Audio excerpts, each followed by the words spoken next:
영광을 주께 찬송가 393장입니다.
영광을 주께 찬송가 117장입니다.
영광을 주께 찬송가 24장입니다.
다 같이 예배를 위해서 기도하시겠습니다.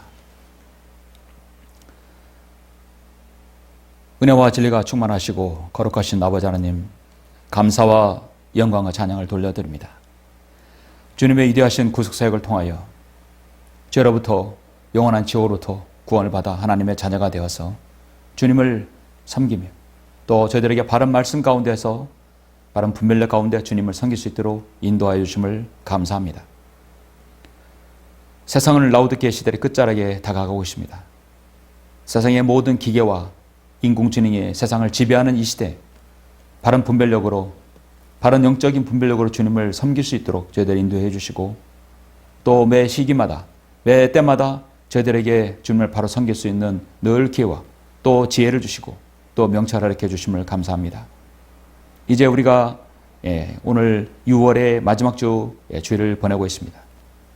주님께서 저희들 생의 모든 것들을 함께 해주시고 마지막 시대가 다가올수록 우리 주님을 사랑하는 것보다 세상을 더 사랑하는 것들이 이 세상에 넘쳐나고 있습니다. 우리가 바른 분별력으로 주님을 바로 섬길 수 있도록 저희들의 생애를 인도하여 주시옵소서. 세상에 주님의 신앙을, 주님을 믿는 그 신앙을 대체할 수 있는 것은 없습니다.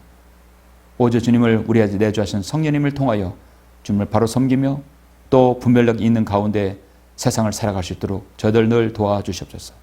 지금 이 시간 또 성도들의 가정에서 또 사무실에서 또 홀로 기도의 재단에서 함께 경배하고 있는 모든 소중한 성도들 주님 함께 해주시고 오늘의 이 하루가 주님께 영광되며 또 기쁨이 되는 하루가 되게 해주시길 간절히 원합니다. 성도들의 건강과 안전과 또 하시는 모든 일들에 주님 복 주시옵소서. 주 예수 그리스도 이름으로 기도드렸습니다. 아멘. 영광을 주께 찬송가 210장입니다.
네, 오늘은 6월의 마지막 주입니다.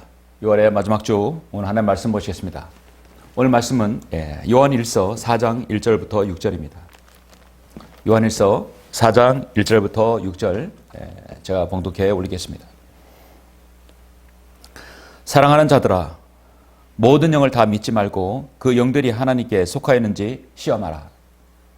이는 많은 거짓 선지자들이 세상에 나왔습니다. 하나님의 영을 너희가 이렇게 알지니 예수 그리스도께서 육신으로 오신 것을 시인하는 모든 영은 하나님께 속한 것이요, 예수 그리스도께서 육신으로 오신 것을 시인하지 아니하는 모든 영은 하나님께 속한 것이 아니니 이것이 곧 적그리스도의 영이니라. 이것이 오리라는 것을 너희가 들었으나 지금 그것이 이미 세상에 있느니라. 어린 자녀들아, 너희는 하나님께 속하였고 또 그들을 이겼으니 이는 너희 안에 계신 분이 세상에 있는 자보다 더 크시기 때문이니라. 그들은 세상에 속하였으므로 세상에 관한 말을 하나니 세상이 그들의 말을 듣느니라. 우리는 하나님께 속하였으니 하나님을 아는 자는 우리의 말을 듣고 하나님께 속하지 아니하는 자는 우리의 말을 듣지 않느니라. 이로써 우리가 진리의 영과 미혹의 영을 아느니라. 아멘. 진리의 영과 미혹의 영, 그리고 그리스도의 영, 그리고 적그리스도의 영, 오늘 이렇게 영적으로 대비되는 말씀이 나오죠. 어쩌면 오늘날 AI 시대 가장 필요 적절한 말씀, 또 우리에게 주시는 귀한 영적 교훈들이 여기에 담겨져 있습니다. 오늘 말씀을 해서 잠시 기도드리겠습니다. 존귀하시고 거룩하시며 위대하신 아버지 하나님, 감사를 드립니다. 우리 주 예수 그리스도의 구속으로 사역으로 인하여 구원받은 사랑하는 지체들, 주님의 방법으로 이렇게 모이게 해주시고 또 경배드리게 해주시며 모든 여건을 지금까지 허락해 주신 주님께 감사를 드립니다. 주님께서 이 땅에 오셔서 2000년의 모든 사역을 전년전의 구속사역을 이루시고 지금 이제 마지막 시대를 달려가고 있습니다. 벌써 1000년, 2000년이 지나고 있습니다. 그러나 2000년 전에 주님께서 하신 말씀, 또 주님의 제자들이 하신 그 하나님의 말씀이 지금도 여전히 유효합니다. 어쩌면 지금 이 시대에 정확히 해당합니다. 저는 방금 봉독한 이 요한일서의 말씀, 오늘 요한계시록에 갇힌 말씀을 통해서 이 마지막 시대에 우리가 유념하고 매우 우리가 조심해야 되고 미혹되지 않아야 할 말씀이 있습니다. 그 말씀을 제가 오늘 준비한 이 말씀을 설교할 때 이 말씀을 성도들에게 깊이 또 공감과 또 아멘으로 또 영적 교훈으로 받아들일 수 있도록 주님께서 인도하여 주옵소서. 모든 말씀을 주님께 부탁드립니다. 주 예수 그리스도 이름으로 기도드렸습니다. 아멘. 예, 오늘 말씀의 제목은 가상의 교회, 가상의 구원이라는 말씀의 제목으로 잠시 말씀을 전하겠습니다. 가상의 교회, 가상의 구원. 그럼 실제 교회, 실제 구원이 나오겠죠? 얼마 전에 한 기독교 방송사에서 기획 보도를 보았는데요. 저도 그 보도를 한번 유튜브를 통해서 보았습니다. 제목이 정말 충격적이었습니다. AI가 삼킨 교회, 예배당 청년들도 모두 가짜였다는 거죠. 보도의 요지는 이러했습니다. 인공지능 AI가 가짜 영상을 만들어낸 거죠.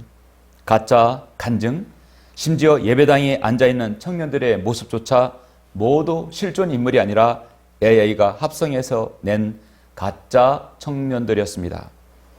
교회도 가짜, 청년도 가짜, 사역자도 가짜, 모두 다 AI가 만든 합성물이었습니다.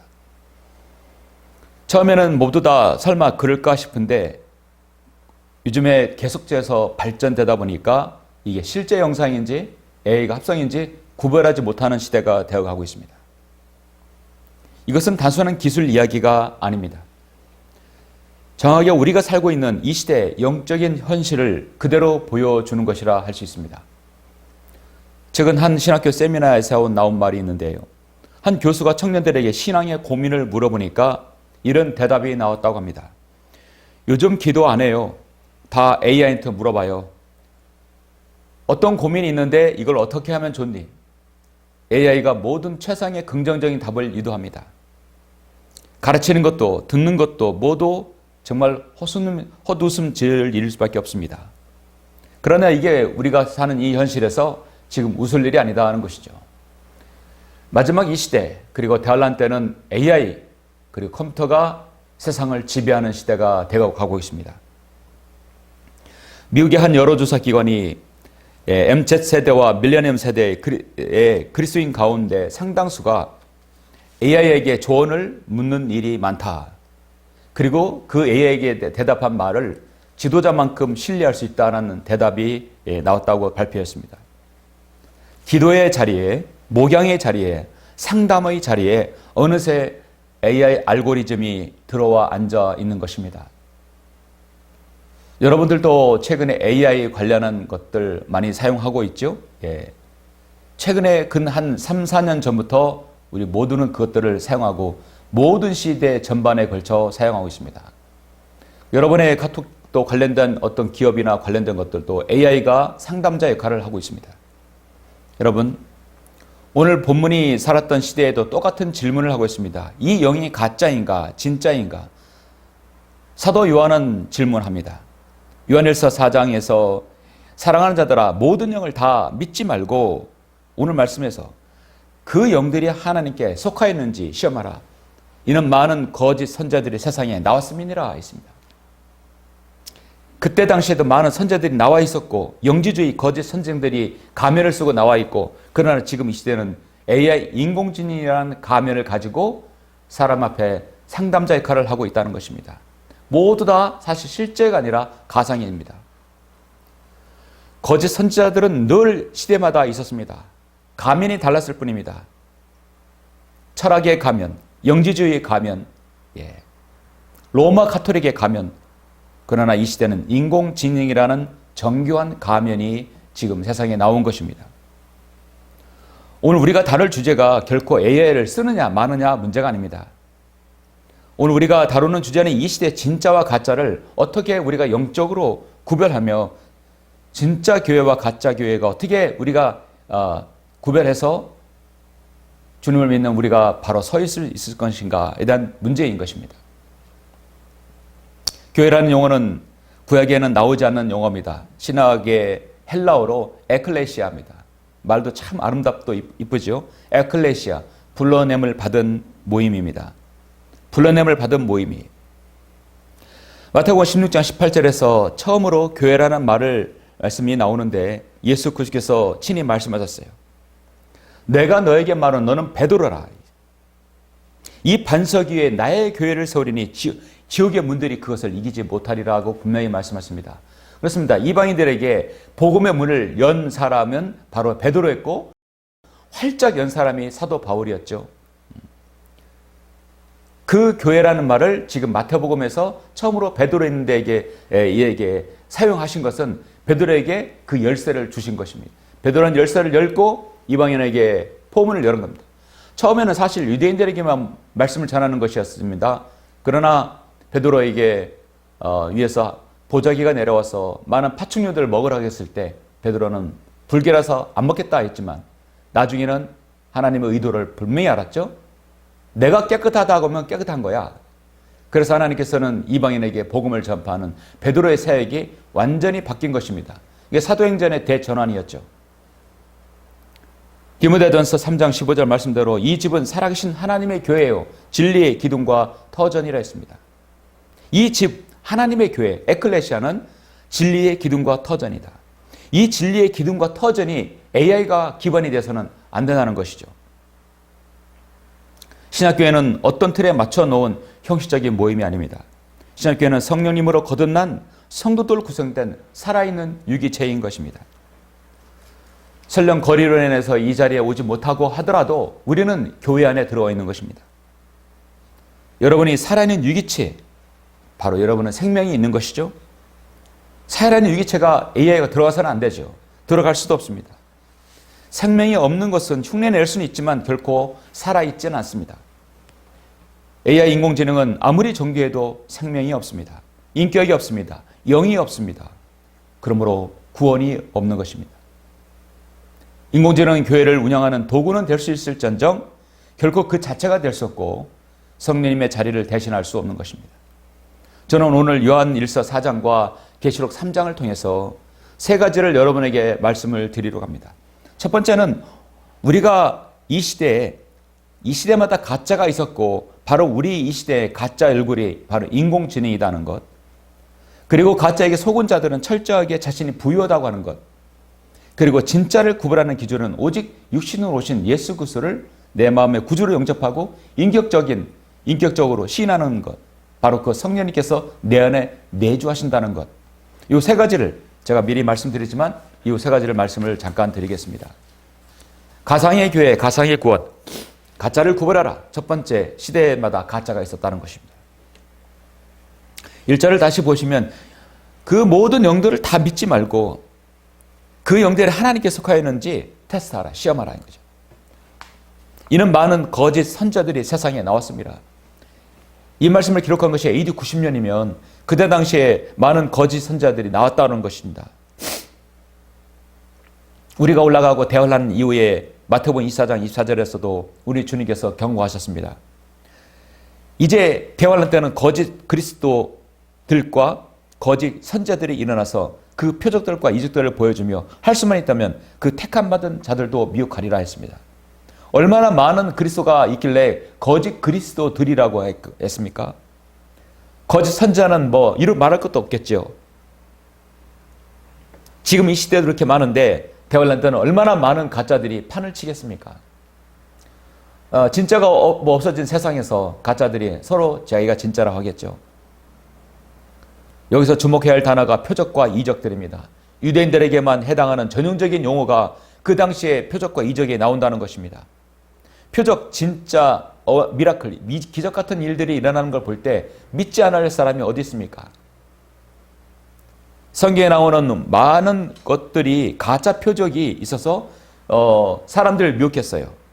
그런데 가짜 표적이 있는 반면 진짜 표적도 있습니다. 출애굽기 7장에 보면은 모세와 아론이 파라오 앞에서 내 백성을 보내달라고 했을 때 이제 지팡이를 딱 던지니까 뱀이 되어버렸습니다. 이게 진짜 표적이에요. 그러니까 7장 12절에서 파라오도 마술사를 불러내어서 지팡이를 던져서 뱀이 되게 했습니다. 그때 파라오도 현자들과 마술사를 부르니 이집트의 마법사들도 그들의 마법대로 이같이 행하더라. 그들이 각자 자기 막대기를 던져서 그것들이 뱀이 되었으나 아론의 막대기가 그들의 막대기들을 삼켜버리더라. 가짜는 진짜를 이길 수가 없는 것이죠. 가짜가 아무리 포장을 해도 가짜입니다. 이집트의 마술사들은 가짜를 만들어낼 수 있었지만 겉모양과 똑같았습니다. 그러나 지팡이가 뱀이 되는 것까지 흉내낼 수 있었지만 결코 진짜를 이길 수가 없는 것이죠. 오늘날 인공지능도 동일합니다. 표적의 겉모양, 말투, 음성, 심지어 얼굴의 간증 그리고 영상까지 진짜같이 보이지만 그 안에 생명이 없는 것이죠. 교회를 사람들이 많이 있다는 걸 흉내내기 위해서 가짜로 인공지능으로 성도들을 많이 부풀리게 할 수도 있겠죠. 교회를 선전하기 위해서 우리는 이렇게 한다. 화려한 외관의 조명과 많은 성도들이 있는 그런 것도 그런 것도 그렇게 표현해서 교회를 선전할 수도 있는 그런 시대가 되어버렸습니다. 역사 속에서도 이런 일은 AI 컴퓨터는 아니었지만 이런 일이 비일비재했습니다. 1517년 독일의 한 수도사 요한 테첼은 교회 건축 자금을 모으기 위해서 면죄부를 팔았습니다. 이 증서를 사면 너의 죄뿐 아니라 부모의 모든 죄까지도 면제받아 천국에 갈 수 있다고 선전했던 것입니다. 아주 사악한 악한 사람의 구원을 가짜 구원을 팔아서 돈을 챙기는 이 독일의 수도사 요한 테첼이라는 사람이 있었어요. 돈으로 구원을 살 수 있다는 것이었습니다. 얼마나 많은 사람들이 그 돈을 걷다 냈겠습니까? 이것이 바로 가상의 구원입니다. 진짜 회개와 진짜 믿음 없는 것이 바로 돈이라는 빠르고 간편한 방법으로 구원이라는 결과만을 얻으려던 것입니다. 이 가짜 구원에 분노한 한 신학 교수가 있었어요. 그 유명한 바로 마르틴 루터였습니다. 그가 종교 개혁을 열었던 것입니다. 면죄부를 팔았다. 구원을 돈으로 산다? 가짜가 정말 그렇게 판을 칠 때 마르틴 루터는 그 시대의 한 횃불이었습니다.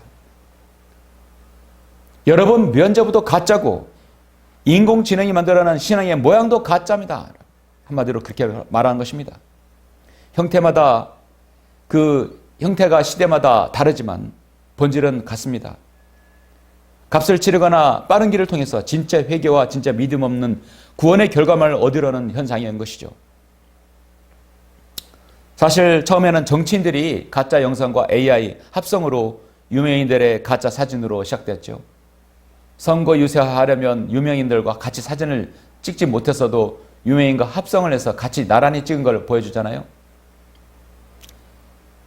이 충남 아산권, 천안권은 거의 99%가 민주당 의원 또 민주당 후보들이 다 당선이 되었습니다.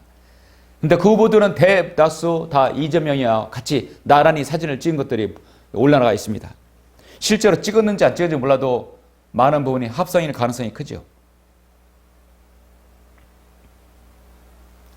외국의 한 가톨릭 단체는 교리 질문을 답하는 AI 챗봇을 만들었는데 시범으로 만들어봤습니다. 그래서 고해성사를 하고 있는 그 안에다가 AI 챗봇을 넣고 사람 목소리로 해놨는데 사람들이 정말 그가 AI 챗봇이 사제인 줄 알고 자신들의 고해성사를 했다고 합니다. 이거 되는구나. 그리고 서비스를 시작했다고 하죠. 곧바로 사람들이 알아차리고 폐지했다고 합니다. 로마 카톨릭이라는 가짜들도 가짜를 싫어하는 거예요.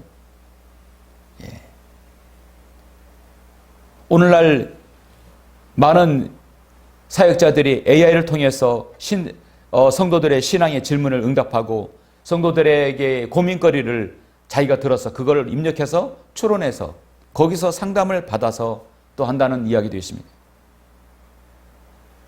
오늘 제가 분명히 여러분에게 말씀드리고 싶은 것은 도구로서의 인공지능을 무조건 정지하라는 것이 아닙니다.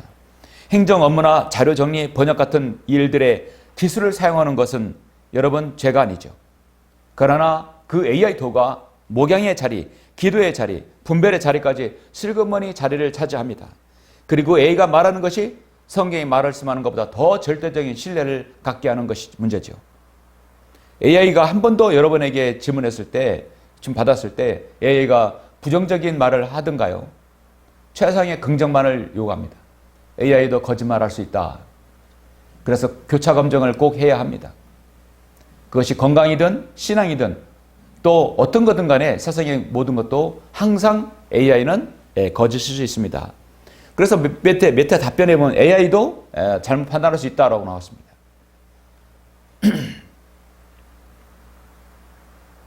오늘 어느 시대든 간에 오늘날 본문이 말씀하고 있는 거짓 선지자의 본질은 변하지 않습니다.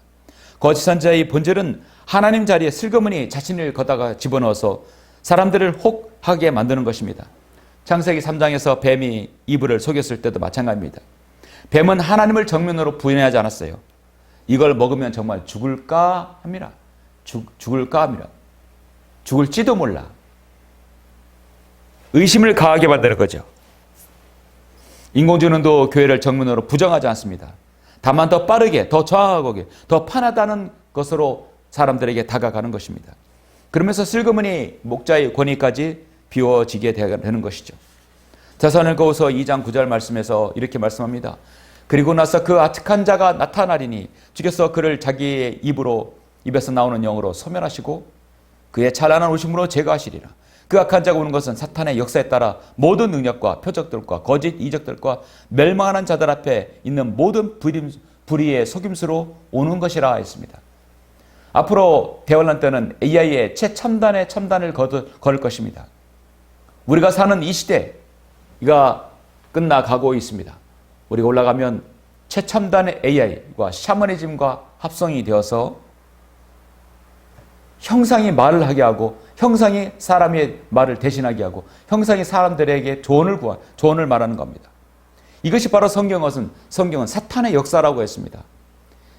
그는 모든 능력과 표적들과 거짓 이적들과 멸망하는 자들에는 모든 불의의 속임수로 사람들에게 다가간다 했습니다. 이것이 곧 지금 우리가 사는 인공지능 시대의 시작인 것입니다. 이는 그들의 진리의 사랑을 받아들이지 아니하기에 구원을 받지 못하였기 때문이라. 절대 구원이 없는 것이죠. 대환란 때는 절대 믿음의 구원이 없습니다. 믿음과 행위가 있어야 되는 것이죠. 마지막 때의 속임수는 언제나 표적으로 모양을 갖고 오는 것입니다. 그래서 디모데전서 4장 1절 말씀에 이제 성령께서 분명히 말씀하시나니 마지막 때에 어떤 자들이 믿음에서 떠나 미혹하는 영들과 마귀들의 교리를 따르리라 했습니다. 정말 그렇습니다. 사랑하는 성도 여러분, 우리가 인공지능이라는 기술 자체를 두려워할 필요는 없습니다. 내 안에 확실하게 그 분별의 영을 가지고 있으면 되는 것입니다. 가짜 교회 가상의 구원, 가짜를 구별하라. 두 번째는 가짜에게 속는 자들은 스스로 늘 부유하다고 착각하는 것입니다. 우리는 잠시 요한계시록 3장을 잠깐 보시겠습니다. 우리가 사는 이 시대의 교회의 모습이죠. 요한계시록 여러분 3장을 보시면 3장 14절에서 라오디게아의 교회의 천사에게 편지하라. 아멘이시요 신실하고 진실한 증인이시며 하나님의 창조를 시작하신 분이 이 일들을 말씀하시니라. 하나님의 창조를 시작하신 분, 그분이 바로 예수 그리스도예요. 예수 그리스도는 창조주 하나님이라는 사실입니다. 내가 내 행위를 아노니 내가 차지도 아니하고 덮지도 아니하도다. 나는 내가 차든지 덮든지 하기를 원하노라. 내가 그처럼 미지근하여 차지도 아니하고 덮지도 아니하기 때문에 내가 너를 네 입에서 토해내겠노라. 내가 말하기를 나는 부자며, 스스로 말하는 것이요, 나는 부자며 부유하고 아무것도 부족한 것이 없다고 하지만 너는 비참하고 가난하며 가련하며 가난하고 눈멀고 헐벗은 것을 알지 못하는도다. 오늘날 이 시대의 사람들이 우리가 부자고 부유하고 아무것도 부족한 것이 없다고 말하는 세대지만 실제는 아니다는 것이죠. 내가 너에게 권고하노니 내게서 불로 단련된 금을 사서 부유하게 되고, 그 금이 뭘까요? 흰 옷을 사서 입음으로 너의 벌거벗은 수치를 드러내지 않게 하며 또 안약을 내 눈에 발라보게 하라. 우리 주님께서 나를 통해서 금을 사서 부유하게 되고 흰 옷을 사라게 했습니다. 그건 바로 첫 번째 성령님이 구원받은 구원의 표식입니다. 구원받은 성도에게만 여러분 흰 옷, 세마포를 입게 되겠죠. 라오디게아 시대의 마지막에 초청을 하고 있습니다. 내가 사랑하는 자마다 책망하고 징계하노니 그러므로 열심을 내고 회개하라. 회개하라, 돌이키라, 리펜던스입니다. 보라, 내가 문 앞에 서서 두드리노라. 누구든지 내 음성을 듣고 그 문을 열면 내가 그에게로 들어가서 그와 함께 먹으며 그도 나와 함께 먹으리라 말씀합니다. 오늘 요한계시록 3장 17절의 말씀처럼 나는 부자고 나는 부유하고 아무것도 가진 것이 부족한 것이 없다고 하지만 참 너는 비련하고 비참하고 가련하고 가난하고 눈멀다. 헐벗은 것을 알지 못하는다. 중요한 것은 자기 자신을 볼 수 없다는 것이죠. 라오디게아인들의 교회의 가장 큰 문제는 가난이 아니었습니다. 라오디게아인들의 가장 큰 문제는 스스로 부유하다고 착각하는 것이었습니다. 실제로 라오디게아의 도시는 비유가 아니라 정말로 부유한 도시였습니다. 국악적으로 밝혀진 바로는 라오디게아 지역은 소아시아에서 손꼽히는 금융 중심지였습니다. 검은 양털 직물 사업으로 유명했고 눈병을 치료하는 안약 가루로 생산해서 모든 제국 전역에 수출하는 의학 학교까지 있었던 도시였습니다. 그런데 주님께서 바로 이 도시의 교회에게 이렇게 말씀하고 있습니다. 라오디게아 인접한 교회가 바로 골로새 교회예요. 골로새 교회. 골로새 교회입니다. 그래서 골로새 교회에게 하는 편지는 라오디게아인의 교회의 편지에 동일해요. 3장 18절에서 내가 너에게 권하노니 내 눈을 보기 위해서 안약을 사서 눈을 사서 바르라. 영적인 눈을 떠라는 거죠. 그리고 거기에는 또 온천수가 있는데 그 온천수가 차가운 물과 만나서 뜨거운 물과 찬물이 만나서 미적지근한 물이 되었다는 것입니다. 그래서 성경은 너의 신앙이 차지도 아니하고 덥지도 아니하다, 미적지근하다고 성경은 말씀합니다. 라오디게아 사람들은 정작 눈에 보이는 안약을 만들어서 사람들의 눈을 고쳐주었지만 그들의 영적인 눈은 보지 못했습니다. 자기들의 육신의 전문 분야는 알고 있었지만 자기들의 진정한 영적인 부유함, 영적인 분별이 없었던 시대입니다. 바로 우리가 사는 이 시대입니다. 그 영적인 분별을 하지 못하게 하는 것 중에 하나가 바로 AI 알고리즘입니다. 부유하다, 부자하면 우리가 또 누가복음 12장을 빼놓을 수 없죠. 누가복음 12장에서 한 가지 비유로 그들에게 말씀하시기를 어떤 부자의 땅이 수확을 많이 내는지라. 실제적으로 부유한 자입니다. 그가 속으로 생각하여 말하기를 내 곡식을 쌓아둘 곳이 없으니 내가 어떻게 할까? 내가 이렇게 하리라. 내 곡간들을 헐고 더 큰 것으로 지어서 거기에 나는 모든 곡물과 물건들을 쌓아두리라. 그리고 나서 혼에게 말하기를 내 혼아, 내가 열해 동안 쓸 물건들을 많이 쌓아두었으니 편히 쉬고 먹고 마시고 즐거워하려 하리라. 그런데 성경은 20절에서 다음같이 말씀합니다. 너 어리석은 자야. 너 어리석은 자야. 오늘 밤 내 오늘 내게서 앗아가리니 그러면 내가 장만한 것들이 누구의 것이 되겠느냐. 아무리 많은 부호 소용이 없습니다. 우리의 생명은 한낮 하나님 보시기에 이슬 같습니다. 아침 이슬 같아요. 그래서 우리는 초로 인생이라고 하죠. 다시 무엇으로 태어나는 것이 아닙니다. 성경은 오늘 밤 내 오늘 내게서 앗아가리니 그러면 내가 장만한 것들이 누구의 것이 되겠느냐. 나머지는 가족의 것이 되겠죠. 부자의 문제는 무엇입니까? 곡식도 보관할 곡간도 크기도 앞으로 몇 년을 살 동안 모든 것도 정말 계획도 있었습니다. 빠르고 합리적이었습니다. 단 한 가지 자신의 영혼이 어디로 갈지를 몰랐던 것이죠. 오늘날 인공지능이 주는 가장 큰 유혹이 바로 이것입니다. 인간의 인공지능에게 질문을 던지면 즉각적으로 답이 나옵니다. 최상의 긍정적인 답이 나오죠. 사람들이 기다리지 않습니다. 묵상하지 않습니다. 무릎을 꿇지 않습니다. 말씀을 보지 않습니다. 연구하지 않습니다. 공부하지 않습니다. AI가 다 답변을 하니 모든 그러니까 인간이 책을 예를 들어서 300페이지 되는 책을 읽으라고 한다면 적어도 빨리 읽어도 며칠 정말 아무리 빨리 읽어도 3, 4일은 걸리겠죠? 그걸 완전히 습득하려면 그것도 아주 빠른 사람입니다. 300페이지 되는 책을 AI가 습득하는 속도는 어느 정도라고 보십니까? 제가 테스트 해보면 5분 이내, 5분도 너무 깁니다. 3분 이내에 그 책을 완전히 파악합니다. 1시간짜리 영상 파악하는 것도 10분 이내에 다 파악을 해요. 그리고 그것을 요약을 하잖아요. 여러분 유튜브에 어떤 영상이나 뭘 보면 이 영상을 요약해줘. 그러면 그것을 걸리는 시간에 채 30초. 사람들은 급하니까 빨리빨리 더 빠른 시간을 요구합니다. 30분짜리 영상을 요약하는데 파악하는데 AI가 속도가 5초도 걸리지 않습니다. 갈수록 빨라지는 것이죠. 이렇게 인간이 해야 할 모든 것을 무려 10분의 1, 100분의 1로 시간과 모든 걸 전락해 버리니까 사람들은 거기에 계속해서 익숙해지는 겁니다. 정작 거기에는 구원이 없고 올바른 영을 소유할 수 있게끔 가이드를 잡아주지를 못하는 것입니다. 묵상도 안 하고 기도도 안 하고 말씀도 안 보고 모든 것 다 AI가 그걸 대처하는 것입니다.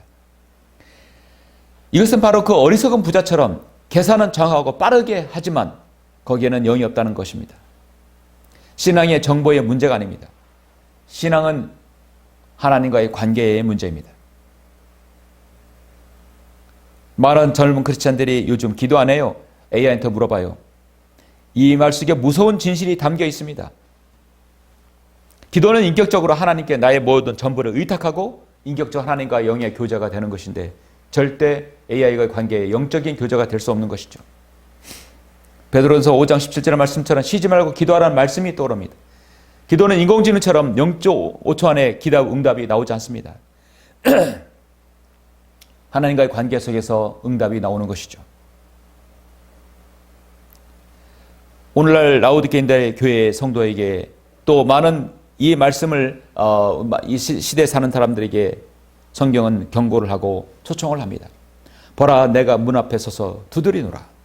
누구든지 내 음성을 듣고 그 문을 열면 내가 그에게로 들어가서 그도 나와 함께 먹으며 그도 나와 함께 먹으리라. 주님과 함께 내주하시고 함께 하시겠다는 것입니다. 우리의 신앙생활이 혹여나 AI에게 모든 걸 많은 걸 의지하고 있다고 한다면 우리 안에 내주하신 성령님을 여러분 더 의식해야 됩니다. 호세아 4장 6절에서 내 백성이 지식이 없어 망하는도다. 오늘날 이 정보의 시대, 지식의 홍수의 시대, 정보와 지식의 바다, 홍수의 시대에 너무나 많은 지식들이 사람을 더 혼란스럽게 만들어 버리는 시대가 됐습니다.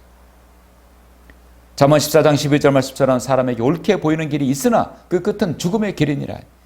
AI가 아무리 많은 빠른 응답과 많은 걸 하더라도 AI가 여러분의 영을 책임져 주지는 않습니다. 아무리 많은 AI의 인공지능이 발달했어도 인간처럼 고차원적으로 영적으로 사고하거나 그 영을 그 영적인 부분을 담당하지는 못하는 것입니다. 아무리 빨라도 참된 답을 얻을 수는 없는 것이죠.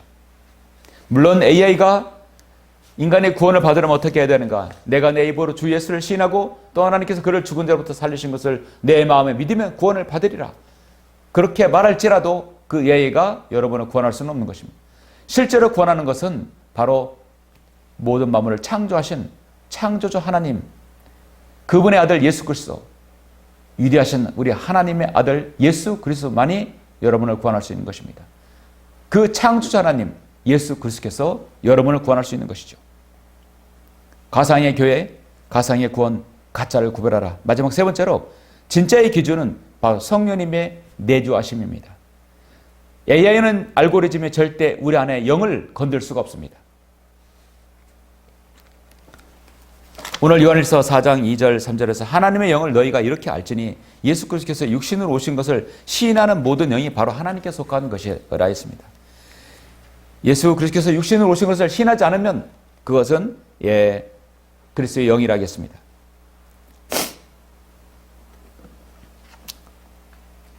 사도 요한이 제시하는 분별의 기준은 매우 단순하면서도 분명합니다. 예수 그리스도께서 육신으로 오셨다는 것은 육신의 그 진리의 말씀으로 인격적으로 오신다는 것이죠. 인공지능은 예수 그리스도께서 육신으로 오셨다는 문장을 데이터로 출력할 수는 있습니다. 그러나 인공지능이 그것을 시인할 수는 없어요. 인공지능이 여러분에게 회개할 마음도 또 고백도 인격도 거기에는 없기 때문입니다. 진짜 신앙과 가짜 신앙을 결정짓는 것은 경계선은 바로 우리의 영입니다. 우리의 영 안에 성령님께서 내주하셔서 나에게 최상의 행복과 안정을 주고 결국은 내 육신이 생명을 다할 때 내 영과 혼을 주님께로 인도받는 것입니다. 로마서 8장 9절에서 하나님의 영이 너희 안에 거하시면 너희가 육신 안에 있지 아니하고 성령 안에 있다고 말씀합니다. 이것이 바로 성령 안에서 우리가 성령 안에서 내주하심이라고 말씀하고 있어요. 우리 안에 성령님이 계시고 우리가 성령님 안에 계시는 거죠. 하나님의 영이 너희 안에 거하시면 너희가 육신 안에 있지 아니하고 하나 성령 안에 있나니 누구든지 그리스도의 영이 없으면 그의 사람이 아니니라. 우리 안에 진정으로 그리스도의 영이 좌정하고 계신가? 스스로 여러분 우리는 늘 되뇌어야 합니다. 나는 구원받은 하나님의 성도이고 자녀인 것인가? 내 안에 그리스도의 영이 임재하고 계신가? 고린도전서 12장 13절에서 우리가 다 한 성령으로 침례를 받아 한 몸이 되었다고 분명히 말씀하고 있습니다. 인공지능을 도구로 사용하는 것과 인공지능에게 영적 권위를 내어주는 것은 전혀 다른 일입니다. 행정과 자료 정리에 기술을 사용하는 것은 지혜로운 일일 수 있습니다. 그러나 목자의 권위, 성도의 또 기도, 묵상의 자리까지 기술을 내어주는 것은 영적인 자살 행위입니다. 빠르고 매끄러운 답이 진리의 말을 대신할 수는 없습니다. 베드로후서 1장 19절 말처럼 우리에게 더 확실한 예언의 말씀이 있으니 바로 이 성경은 이 어두운 시대에 우리에게 한 줄기 빛이 되어 가고 있습니다. 빌립보서 1장 9절 10절에서 내가 이것을 기도하노니 너희의 사랑이 지식과 모든 판단에 있어서 더욱더 풍성하게 되어 너희가 가장 좋은 것들을 분별하며 또 그리스도의 날까지 순수하고 흠없게 되기를 바란다고 사도 바울은 말합니다.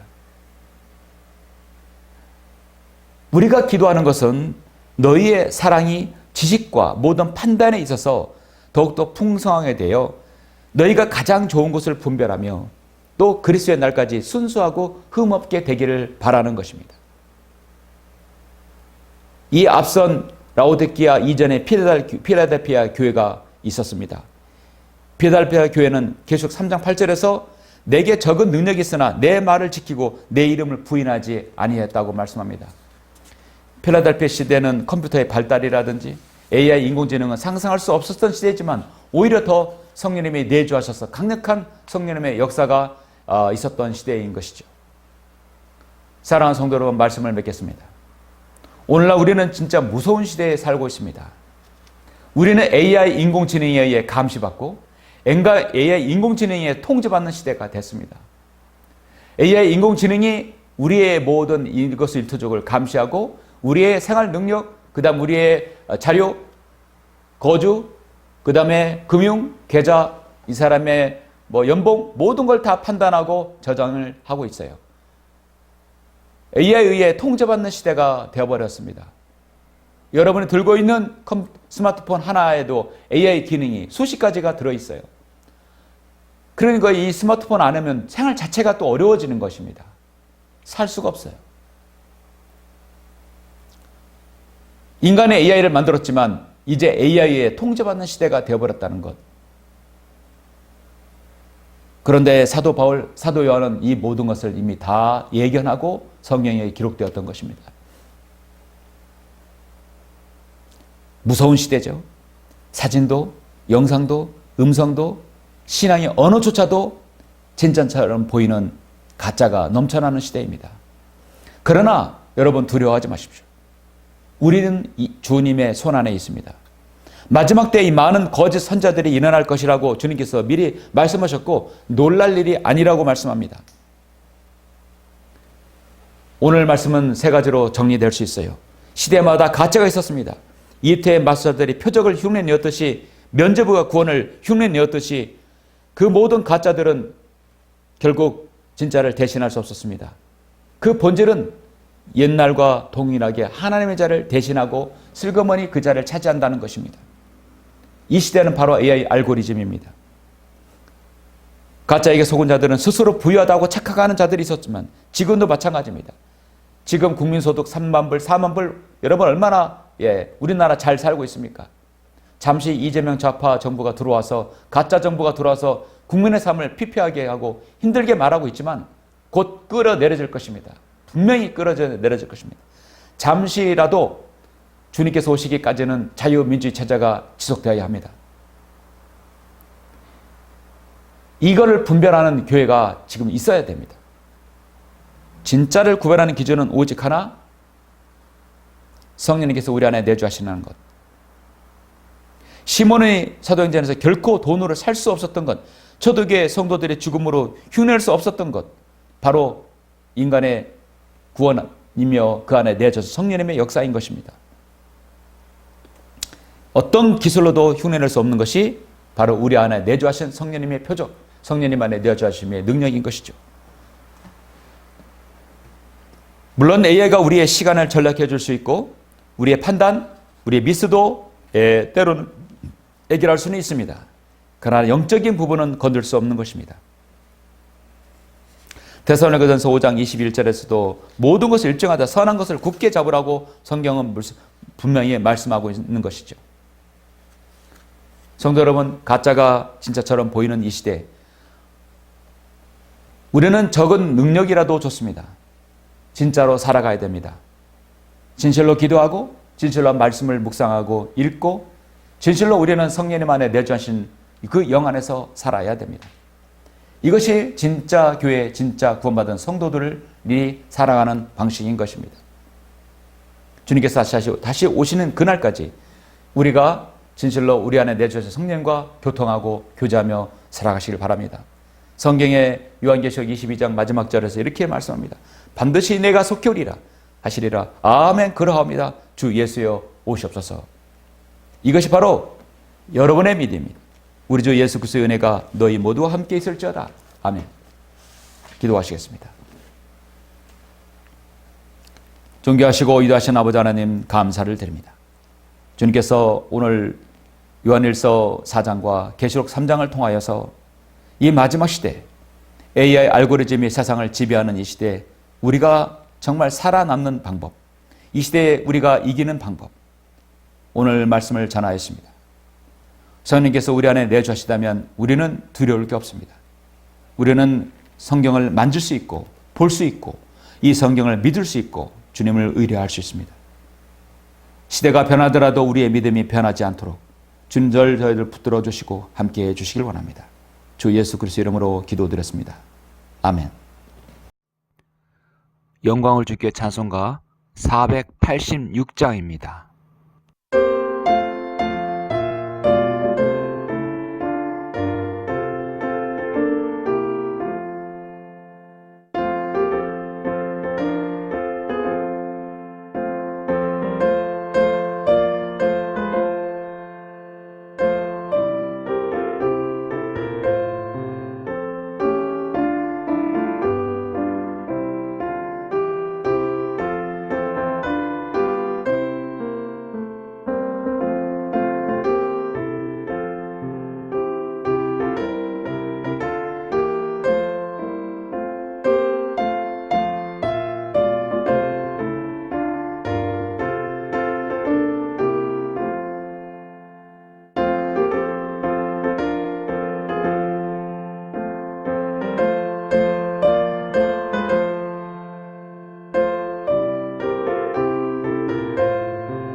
같이 기도하심으로 예배를 마치겠습니다.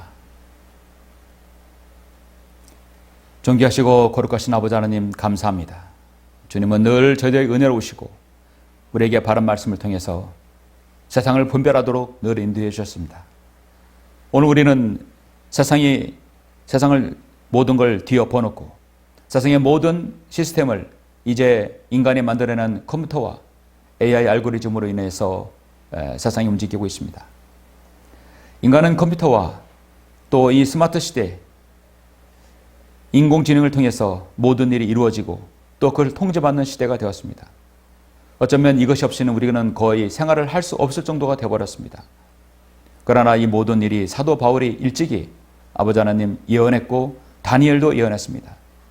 세상의 모든 지식으로 발달로 인해서 바쁘게 움직이고 또 편한 생활을 추구하지만 또 빠르게 생활을 추구하지만 결국은 이 모든 것이 인간의 하나님을 멀리하고 또 부유하게 하고 스스로 부유하다고 착각하게 만들고 있습니다. 그리고 이 모든 것이 하나님과 더 밀착되어져서 내주하신 성령님을 통해서 살아갈 수 없게끔 만들어버리는 시대가 되었습니다. 그러나 오늘 말씀을 통해 우리가 영적인 분별력을 통해서 아무리 AI가 세상의 모든 걸 대체하더라도 우리의 믿음과 우리의 신앙과 또 우리가 주님을 재림을 기다리는 이것까지 대체할 수는 없습니다. 주님, 마지막 시대에 되어가더라도 우리의 믿음이 더욱 주님과 밀착되고 더 주님과 긴밀히 교통하며 또 교제하는 우리 성도들 될 수 있도록 인도하여 주옵소서. 우리의 생활이 각박하고 힘들어도 주님, 이 마지막 시대 주님 오시기까지 우리가 자유민주주의 체제 안에서 주님을 자유롭게 섬길 수 있도록 저희들을 인도하여 주시길 원합니다. 모든 것을 감사드립니다. 주 예수 그리스도의 이름으로 기도드렸습니다. 아멘.